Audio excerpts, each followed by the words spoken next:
Guardians, Episode 1, Rage, Scene 1.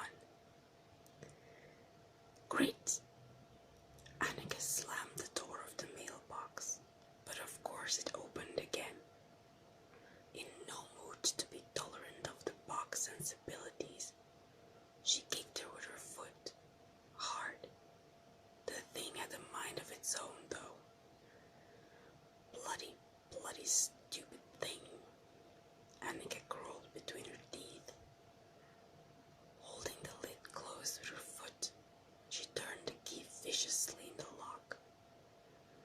Both of these items being extremely rusty, the key broke promptly in her fingers. She threw it on the floor and stamped on it repeatedly in an attempt to dislodge the gathering fury in her chest. Good morning. Annika swung around to see her upstairs neighbor coming tentatively down the stairs, as if she was an explosive device. At the moment, she actually was one, she reflected, trying to paint a feeble smile on her face. She greeted him with a nod and opened the outside door for him. He hastily made his way out. She sighed deeply. Great, she said again. Not only did I break the freaking mailbox, now everyone in the building is going to know I'm a psychopath. I guess bad news really never comes along. Holding the letter out and before her with a look of distaste, she climbed up to her place on the first floor. It was a shabby one-room flat, the bathroom shielded by a curtain, and her sleeping place hidden behind the wardrobe, which was normal-sized, but looked colossal in the confined space. The walls had been white in a previous life, but a former tenant had been a heavy smoker, tainting not only his teeth, but also his surroundings a squalid yellow. Bar the aesthetic aspect, the stench was also irremovable and infected the air with a constant whiff of bitterness. Annika threw herself down on the little settee and inhaled deeply before opening the letter. It was from the owner of this magnificent place, telling her that after 4 months of not paying the rent, her contract had come to an end. She was to move out in 2 weeks. 2 weeks? She screamed at the page. Bloody fucking hell. I'll end up on the street this time. She looked around at her meager possessions. A round table and 4 chairs. Another table used as a desk, whereupon her old laptop was charging. A pile of dirty dishes in the sink. A tiny fridge. And lots of books spread all over the floor in disorderly piles. And then there was the mostly empty wardrobe and the mattress she slept on. It was not much at all, but too much for herself to carry on public transport if she'd move. Not to mention the complete lack of funds to find a new place.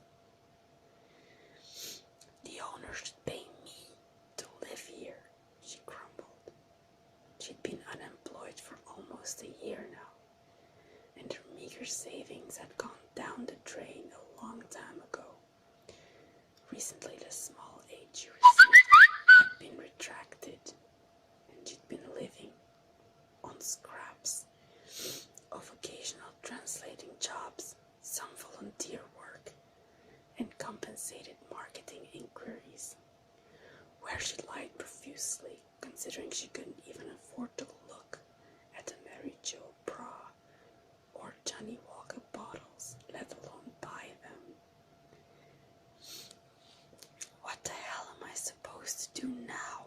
Prostitute myself? Cursing herself once more for her choice of studies and her unwillingness to do anything capitalist, Annika started pacing around the room. She could call only one person, her cousin Dmitri, but he had had enough of doing her favors and lending her money. This time it's really the last. He had assured her last month when he had given her his lunch passes to buy food. Find yourself a job, for God's sake. Working it with your hands is not a shame. Sick and tired of explaining to him that it was not a question of shame but of morals, she had nodded and promised she would find work. I did try, she mumbled, sticking her hands in her pockets. She had tried. Her hopes were just too high placed. She liked to work for the UN, for Greenpeace, the Labour Party, or any organization that fought the way things were. The problem was that she hadn't graduated, and with zero experience in the field, she was only qualified to do stupid desk jobs or volunteer work. I'm allowed to be demanding, damn it. I want to change the world. Holding out on an ideal was something nobody past the age of 20 did these days. 25 and stubborn as a rock, Annika would not give up on her beliefs. Granted, they had emerged too late for her to be able to work decently in that direction, but she would find something truly meaningful to do with her life, no matter how long it took.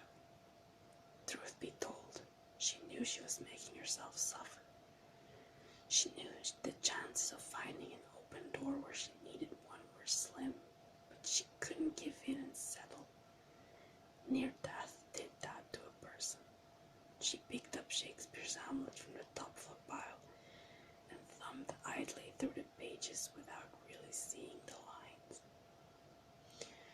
To suffer the slings and arrows of outrageous fortune, she quoted from memory. Forsooth, I'll just take up arms against the sea of troubles. Not by ending them, no, she would never blow her second chance. Throwing the book on the table, she breathed in deeply and shrugged her worn jersey coat on.